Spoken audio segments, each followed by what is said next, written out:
Ya, jangan minta duit, jangan minta yang aneh-aneh, minta saja syukur, minta mampu zikir, minta husnul khatimah. Gak usah minta umur panjang, mohon maaf.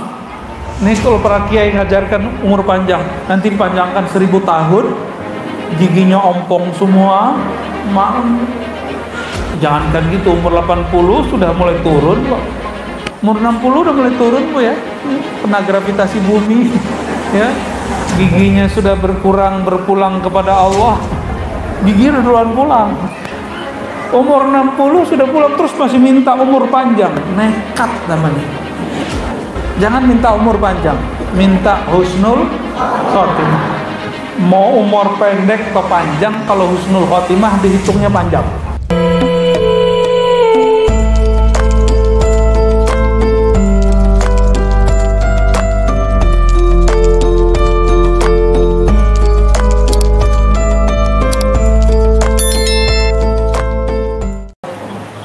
Ya.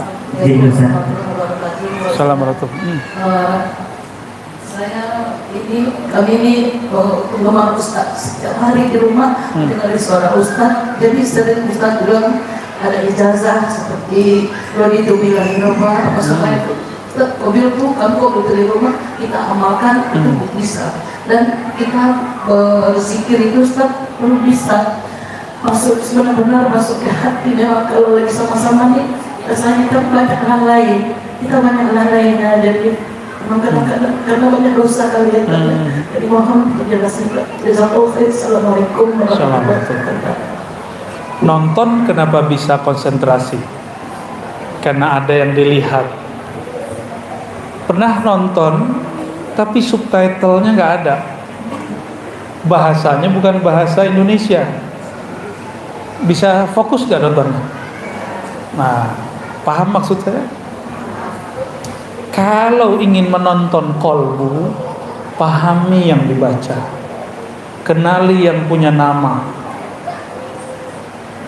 Kalau sudah kenal yang punya nama ini pemilik alam semesta. Kalau sudah kenal dengan nama Allah, nama Muhammadur Rasulullah, nama Sayyidina Muhammad Rasulullah, itu nama yang paling dicinta di alam semesta. Ini pohon-pohon itu setiap hari dia baca Assalamualaikum ya Rasulullah.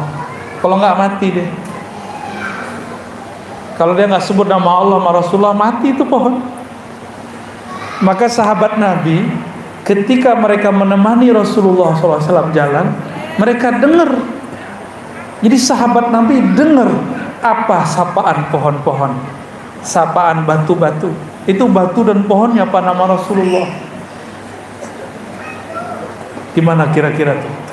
Kalau ajengan datang ke masjid subuh-subuh, pohonnya apa? Assalamualaikum ajengan. Pulang.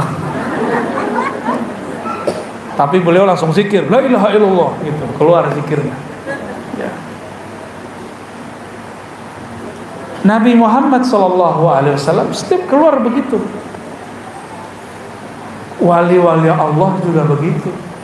Kalau jalan kemana disapa, hewan-hewannya apa dia, pohon-pohonnya apa dia, malaikat pun sapa dia. Kata Nabi SAW, siapa yang istiqomah berzikir menyebut namaku, maka safahatkumul malaikah, malaikat akan menyalaminya. Di mana dia salami? Bukan hanya lagi zikir, lagi di mana? Di tempat tidur kita lagi lalai, wa fit turuq, dan di jalan-jalan. Jika kita disapa malaikat lagi tidur, lagi di pasar, lagi di jalan, berarti kalau lagi zikir bukan lagi disapa, dibersamai. Kok bisa pikiran kemana-mana? Wajar. Emang kalau ibu masih hidup di dunia, pikiran macam-macam, Bu. Nikmati aja. Nah, kapan kita tahu pikiran kita banyak? Kalau sudah mulai zikir qalbu. Jadi sebenarnya ciri-ciri orang mulai dibukakan pintu khusyuk kepadanya, disebut nama Allah, lalu dia tahu, kok pikiran saya banyak ya? Itu awal khusyuk. Jangan berhenti, terusin. Zikir pikiran kemana-mana lagi. Biasanya nggak sadar, sekarang sadar. Itulah yang disebut babul khusyuk, pintu khusyuk. Itu baru pintu, belum. Ya, di pintu kita ketuk terus, pintu kolbu. Kolbu itu punya pintu, pintunya langsung menuju Allah Subhanahu Wa Taala. Terserah nanti Allah mau undang kapan. Ya, kapan Allah akan mengundang kita masuk? Kalau hilang kedirian, keegoan. Maka dalam hikam Nataillah itu dikatakan, man talaba minallahi 'iwadan tuliba bisidqi fil amali. Lebih kurang begitu. Siapa yang minta pahala, minta sakti, minta tenang, minta khusyuk, maka Allah tuntut dia dengan sungguh-sungguh. Maka jangan minta macam-macam, zikir-zikir aja. Nikmat gak nikmat zikir, khusyuk gak khusyuk zikir. Berarti kita berzikir tanpa syarat. Bisakah mencintai Allah tanpa syarat? Beneran? Bisakah menyebut nama Allah tanpa iming-iming pahala? Sanggupkah nyebut nama Allah tanpa kemudian berharap dikasih ketenangan? Cuma karena dia mengatakan, ya ayyuhallazina amanu zkurullah, wahai orang beriman, sebut namaku. Ya Allah, katakan, ya Allah, engkau memerintahkan kami menyebut namamu. Terserah engkau, tenang tidak tenang, rezeki berkah tidak berkah, yang penting kolbu kami ada namamu. Ini baru cinta tak bersyarat. Nyebut nama Allah yang gak bersyarat. Zikir minta dapat jodoh, itu berarti bersyarat. Zikir minta rezeki mudah. Saya mau tanya, kita nggak zikir, rezeki sudah dijamin belum? Terus ngapain minta rezeki? Yang diminta itu syukur. Maka Nabi mengajarkan, a'inni ala dzikrika wa syukrika. Bantu aku menyebut namamu dan syukur. Kalau syukur pasti ada rezeki. Berarti rezeki sudah dijamin, tapi syukurmu belum tentu ada. Maka saya mohon maaf, saya nggak pernah minta rezeki, Pak. Serius, saya nggak pernah minta fulus rupiah, dolar, ringgit, nggak pernah. Yang saya minta, ya Allah, bantu hambamu ini yang lalai ini mensyukurimu. Kalau syukur berarti nikmat ada di tangan nggak? Pasti di tangan. Nggak mungkin Allah bantu kita bersyukur, nikmat dia nggak ada di tangan. Paham? Ya. Jangan minta duit, jangan minta yang aneh-aneh, minta saja syukur, minta mampu zikir, minta husnul khatimah. Gak usah minta umur panjang, mohon maaf. Nih kalau para kiai ngajarkan umur panjang, nanti dipanjangkan 1000 tahun, giginya ompong semua, jangankan gitu, umur 80 sudah mulai turun kok. Umur 60 udah mulai turun, Bu, ya. Kena gravitasi bumi, ya. Giginya sudah berpulang kepada Allah. Gigi udah duluan pulang. Umur 60 sudah pulang terus masih minta umur panjang. Nekat namanya. Jangan minta umur panjang, minta husnul khotimah.